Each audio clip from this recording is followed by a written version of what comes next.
Hi everyone, welcome back to my DAX class. In today's video, we're going to learn how to use the Power BI DAX variable. And as you can see, we are using the variable to play around with this particular card by changing its color. So this will give you the basic understanding of variable before we get deep into our DAX class. Okay, to get started, the very first thing we have to do is to make sure we add a new page. And over here, I'm going to go ahead and drop this down. All right. So go to insert and click on this particular buttons. Oh, sorry, the shapes rather. So for the shapes, I can go with this particular one right here. So I can drag it as big as I want. I'm going to keep it right over here. Can you see it right now? So if I want to format it now, I can go over here and click on shape style, then go down a little bit. I can find the fill color. So I don't want to change the fill color. I will leave it at what it is. So let's go to this particular text part right here and add text to it. So DAX variable.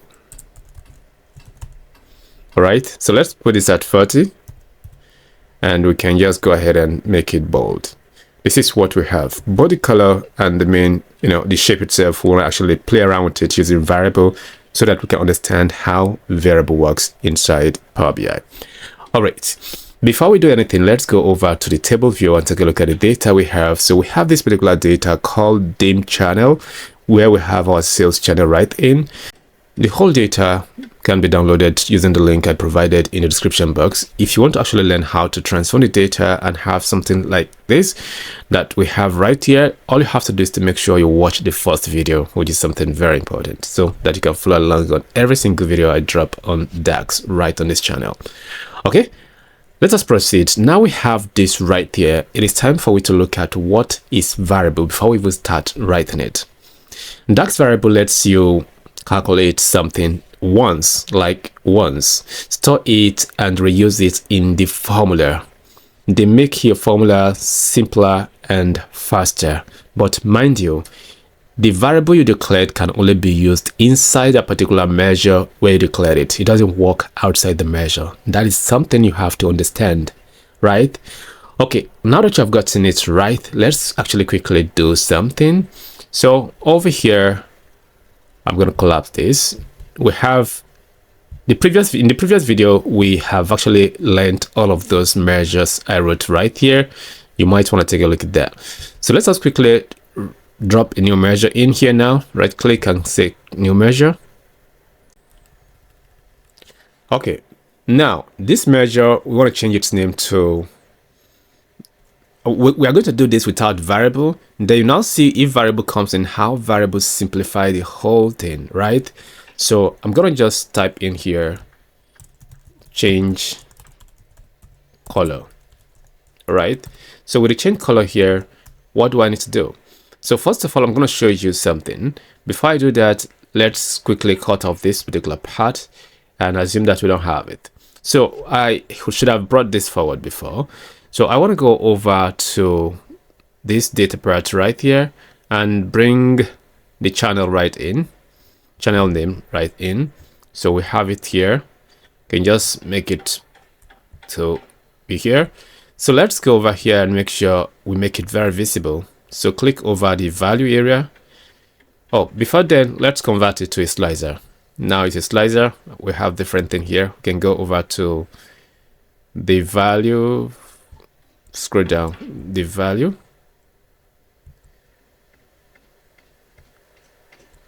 So I'm going to put it at 40. Huge, right? Now we can see it better. Okay. If I select anything right now, nothing happens. But I want, if there is something here, or if there's a selection here, we want that selection to actually change what we have here, right? So let's quickly go back to here and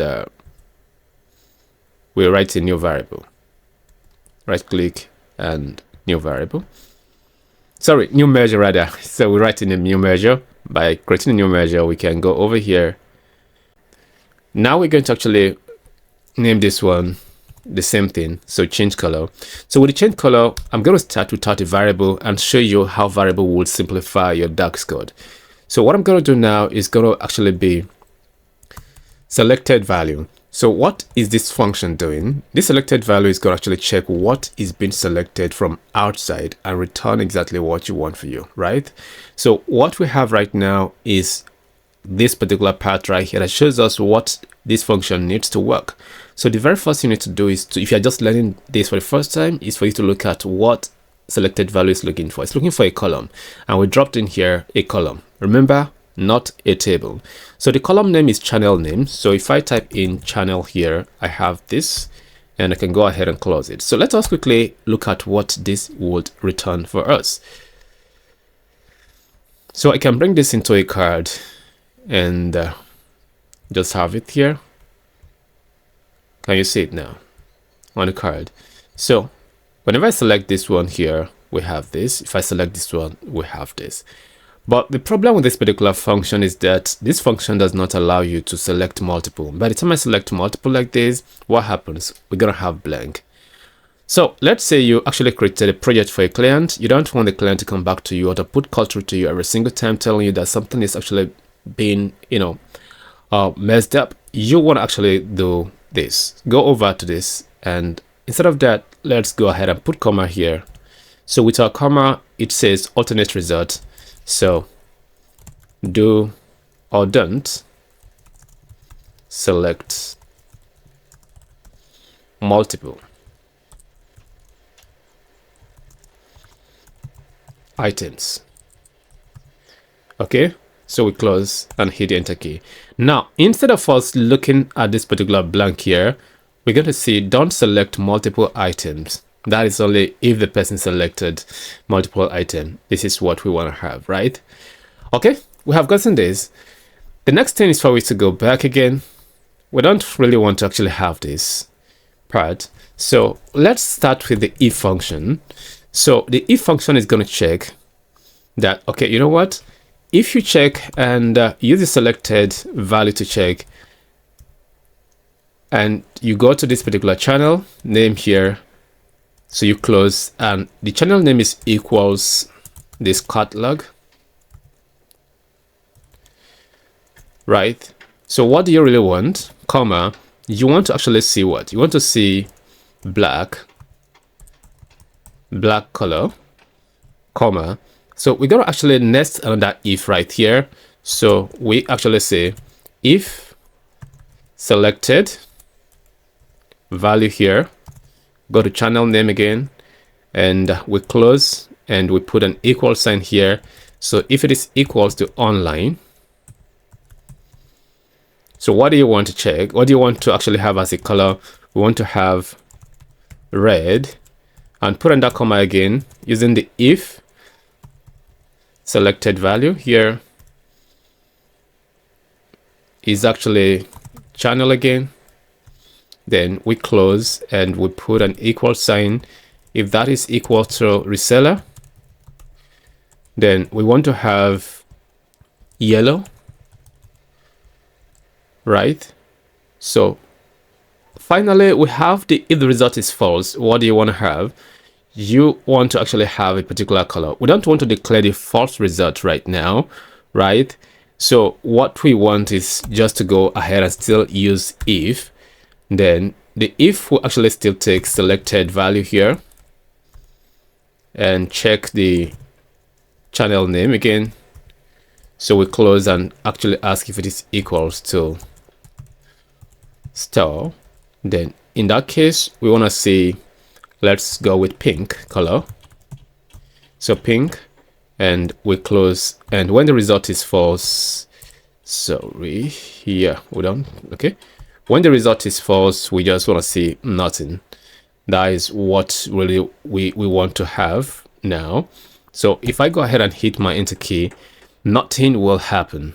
So you can see this is series of what? Series of repeating if over and over again, and we are repeating the same line of code over and over again.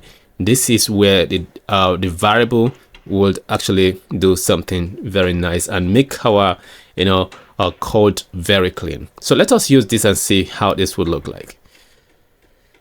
So over here, I'm going to make this a bit smaller. Can you see it now? I want to have a duplicate of it. So Ctrl V to drop it. Okay, now we have this. On this one now, I want to apply that particular variable change color right on it. So here is it, the measure. So what do? I need to go over to, let's disappear this one, go over to format, and we click on shape style. We scroll down all the way here, we go to fill, and now we click on the FX, and here we go. We can select field here, and let's go with change. We go with the change color here, and we click on OK. So if you look at it, because we declared black for this particular one, and if I click over here, we have this, and this is exactly what it is. Can you see? So for this reseller, it seems reseller does not give us what we actually declared right there. Let's quickly check it. So for reseller, it's yellow, it's not completed. So we want to put the W here. And if I hit my enter key right now, it should give me exactly what I've actually declared. Can you see it right away? This is what it is. So let us create a second version and see how this would look like. So I'm going to copy this one and Ctrl C, then new measure right here.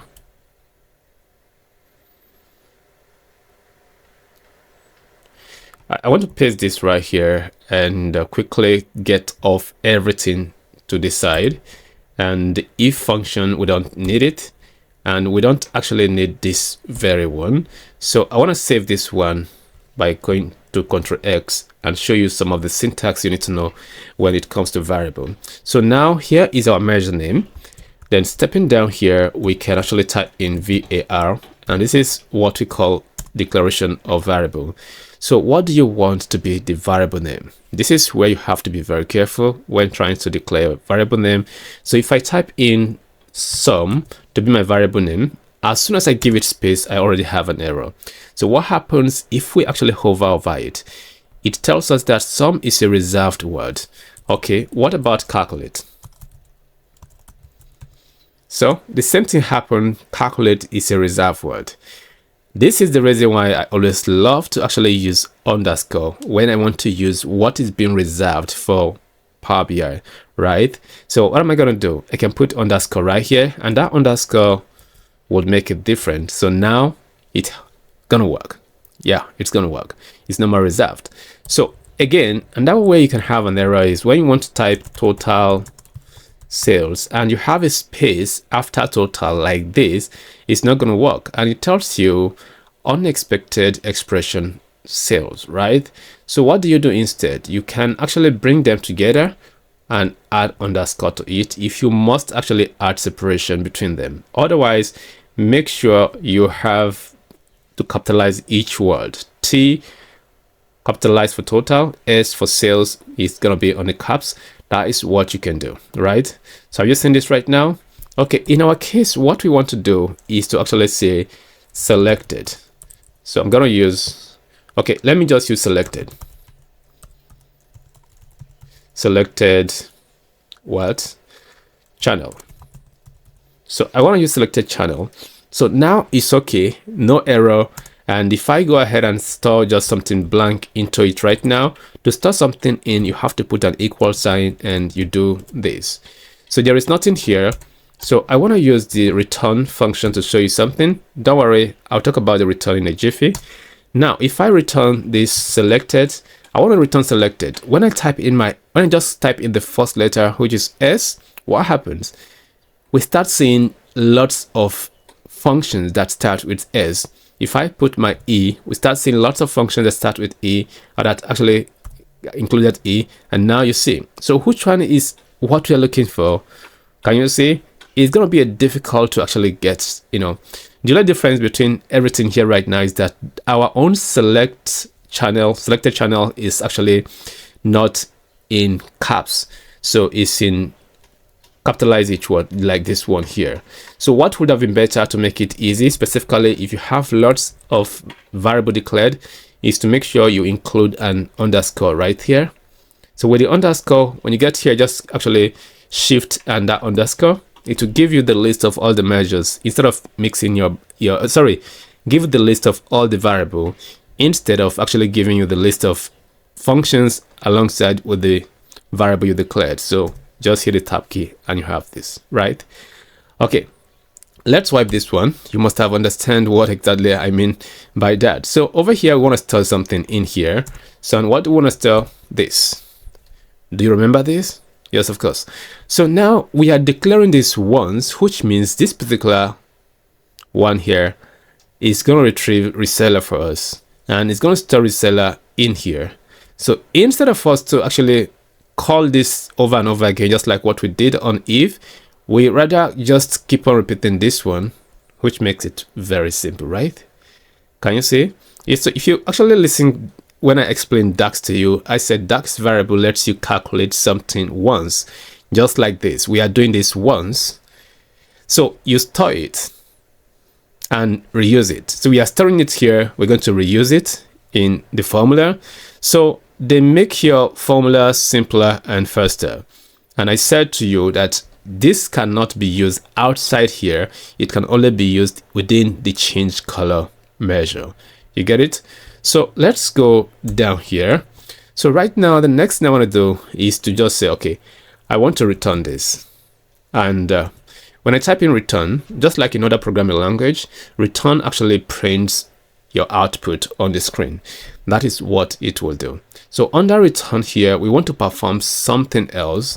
So what do we want to do? Under return, we're going to be using another function. It could be if, or it could be switch. Let us use the switch function here.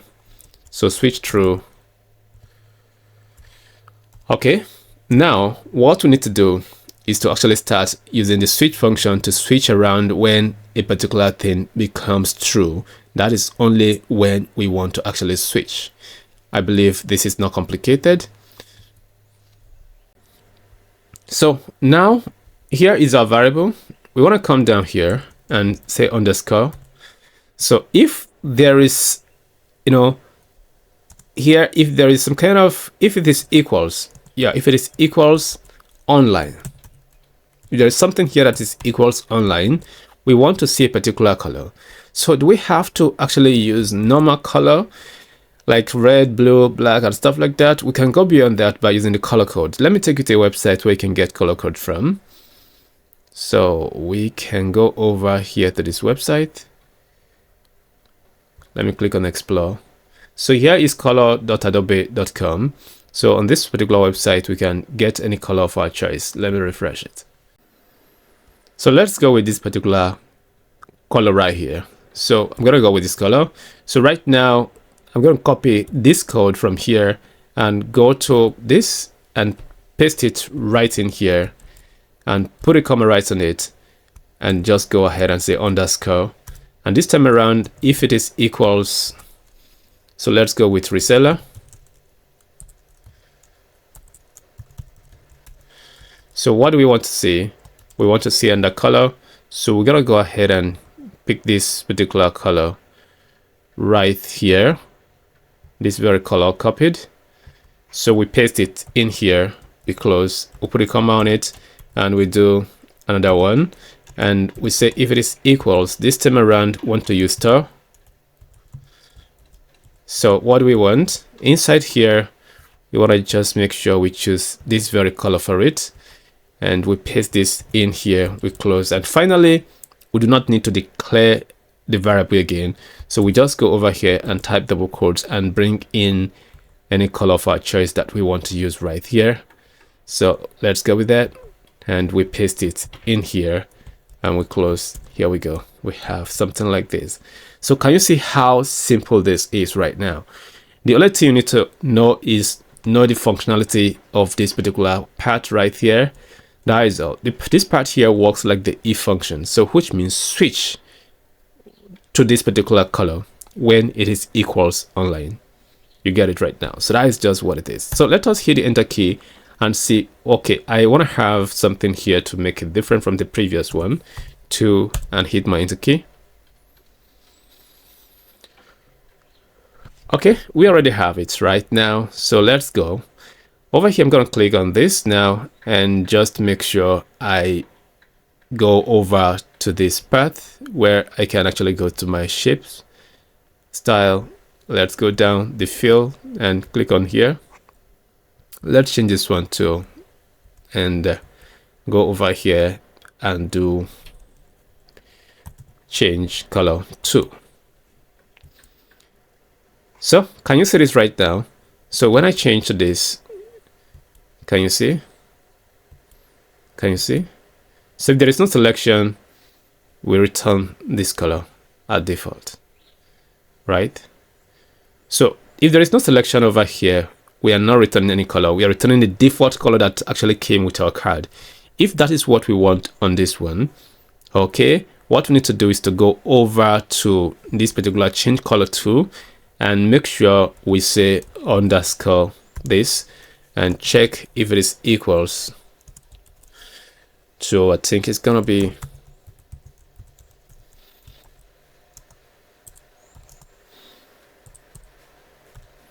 all right. So if I hit my enter key right now, the default will be the main blue color that came with it.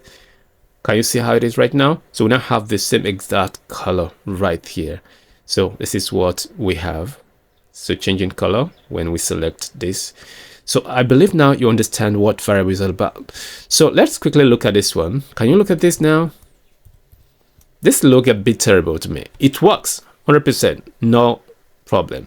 So if I go over here, this one looks more clean because we just have to declare this once and reuse it over here over and over again. But mind you, you cannot use it outside here.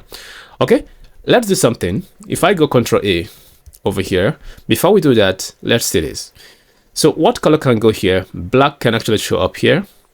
If I go over here, if black comes here, it's bad a bit, and we can keep on. Okay, black would be good here. Black would be good here. Okay, so we're gonna change this color right here and see the text color if we can change it with variable. And this time around, we do not need to actually write any new measure on it. So what we need to do is just to make sure we say new measure. We're not writing it, we just copy and paste the ISO. So we do this right here, and this one is gonna be text. I'm just gonna put text here.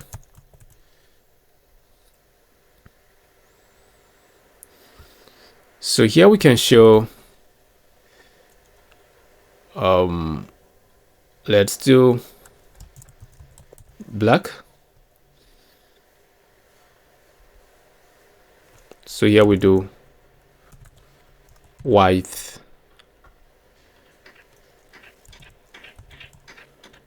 black. So we're gonna put it to two colors, right? Two colors.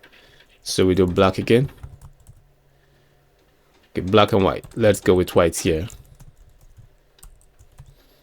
So we have this. So to change the text color now is very simple. We go back. So maybe want to go with this one or this one. Let's go with this one. So we quickly make sure we open up this one here. We scroll down to where we have the text right in. We click on the text and we come over here, FX, and we just go ahead and pick this and go with CF. Oh, sorry, just the text one. And when we click on OK, so let's see. Can you see it now? Can you see? Can you see? The text as well changes color. This is exactly what you need to know when it comes to using variable. I'm going to teach one more variable, way, in my other video before we actually get to proceed, because we're going to be using variable a lot when we write DAX or learn about DAX. So this is how variable works. You can see, please just do this and play around with it and look at how it looks, and it will give you much more, experience when it comes to making your DAX look better. So I believe this particular video will definitely help someone, and if it does, please don't hesitate to actually give it a thumbs up. So share to your friends and family and let me know what you think about it in the comment section. So make sure you download all the resources and actually work with me. So see you in my next video.